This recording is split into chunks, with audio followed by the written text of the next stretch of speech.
Before we begin, let us quickly understand the different sections and toolbars available in PowerPoint. The section at the extreme top left is called Quick Access Toolbar. The Quick Access Toolbar has the most frequently used commands like save, undo, redo, or to create a new PowerPoint or to open an existing PowerPoint and so on. And the section right below that is called ribbons. Ribbons are nothing but tabs of options. When I say tabs, see these are different tabs: home, insert, design, transitions, animations, slideshow, and so on. If you look at home, home again is divided into different options. Is subdivided into different options. Like clipboard, slides, font, paragraph, drawing, editing, and so on. Uh, clipboard has functions like cut, copy, paste, and format painter. Basically, these functions are used to cut, copy, paste different objects placed or inserted from a slide to a different slide. We'll cover about format painter as we progress or a little later. And so the slide section is one of the key sections that has options to add new slides and slides with different predefined layouts. When I say layouts are nothing but pre-formatted placeholders for different objects like text, images, videos, tables, smart art graphics, clip arts, and so on. And the next section here is called fonts, and paragraphs. The next two sections here, font and paragraph.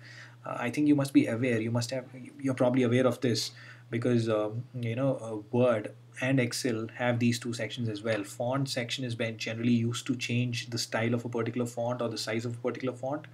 You can also add attributes like bold, italics, underline, shadow, and so on.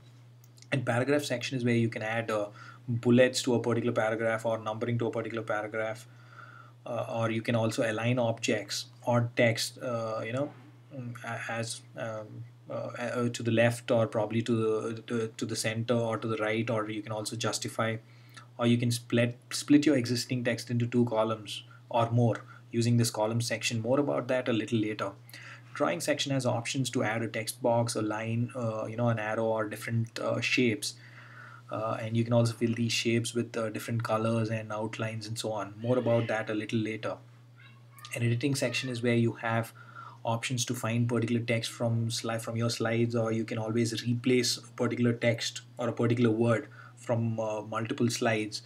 Uh, uh, and more about that a little later. Let's look at what we have in insert tab. Insert tab has options to add insert tables, pictures, clip art, screenshots, photo albums, shapes, and so on. More about that as we progress into the video. Design section is design section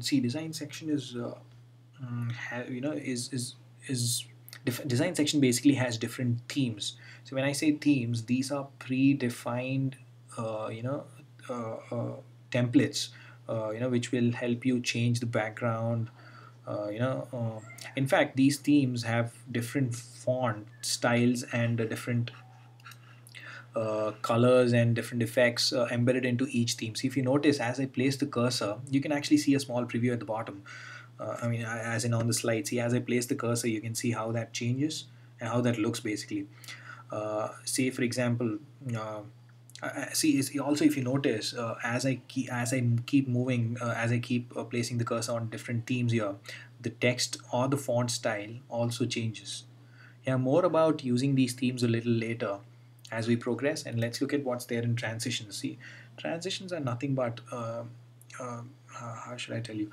Okay, say you want to switch between two different slides. Yeah, switching between two different slides is sometimes so plain and boring. So transitions basically help you. It'll give you a visually appealing look. Not appealing all the time, but it'll give you a visually enhanced look where you can actually change the transition of like say I want to change the transition of this slide.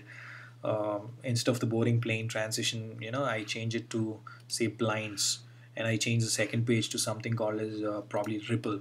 So now if you notice, yeah, see, you're also getting a preview. As I do the changes, you can see a small preview here, right? So what happens when I put this to full screen or when I start the PowerPoint? See, this is the transition that I've done.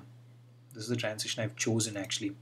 Yeah, so this is what transition is for. Animations is nothing but you can animate different objects, like probably text, video, images, smart art graphics and clip arts or tables. You can animate those on a particular slide.